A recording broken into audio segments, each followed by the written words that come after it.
ሰላም ቤተሰቦች እንኳን ወደዚህ ቻናል በደህና መጣችሁ። ዛሬ የውበት ኢንዱስትሪን በእጅጉ የቀየረችና በዓለም ላይ ታዋቂ የሆኑ የውበት ብራንዶችን እንዲያድጉ ትልቅ ሚና ስለተጫወተች ሴት እናወራለን። እሷም ክሪስ ጄነር ናት። ለመሆኑ እቺ ሴት ማን ናት? ዓለም በአመት ስንት ቢሊዮነሮችን ታያለች? ስንት ኢምፓየሮች ይገነባሉ? ስንቶቹስ ይፈርሳሉ? ሜሪ ሃውተን ትባል ነበር። ማንም አላወቃትም። ማንም የወደፊቷን ማንነት ገና አልተነበየም። ወላጆቿ ገና 7 ዓመት ሳለች ተፋቱ።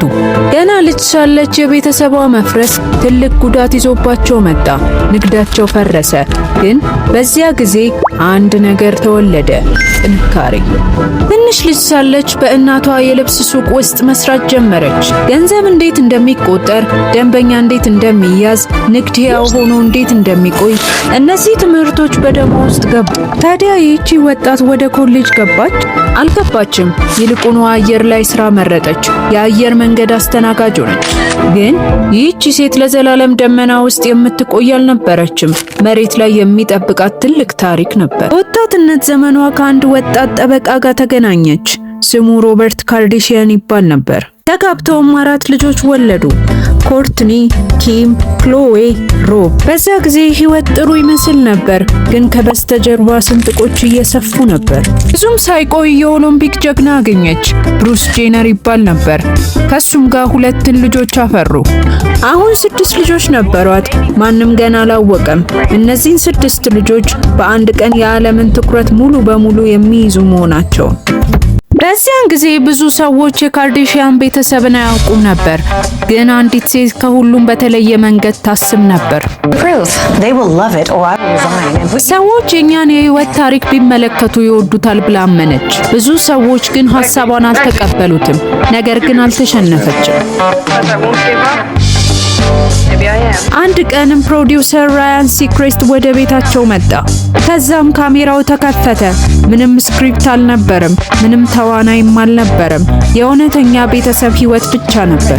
ያ ቀን የተቀረጸው አጭር ቪዲዮ የቴሌቪዥን ታሪክን ቀየረ። በ2007 አንድ ትንሽ የሪያሊቲ ቲቪ ፕሮግራም ተጀመረ።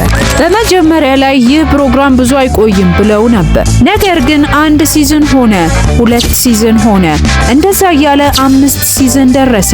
በመጨረሻ 20 ሲዝኖችን ያስቆጠረ የቴሌቪዥን ፕሮግራም ተጀመረ።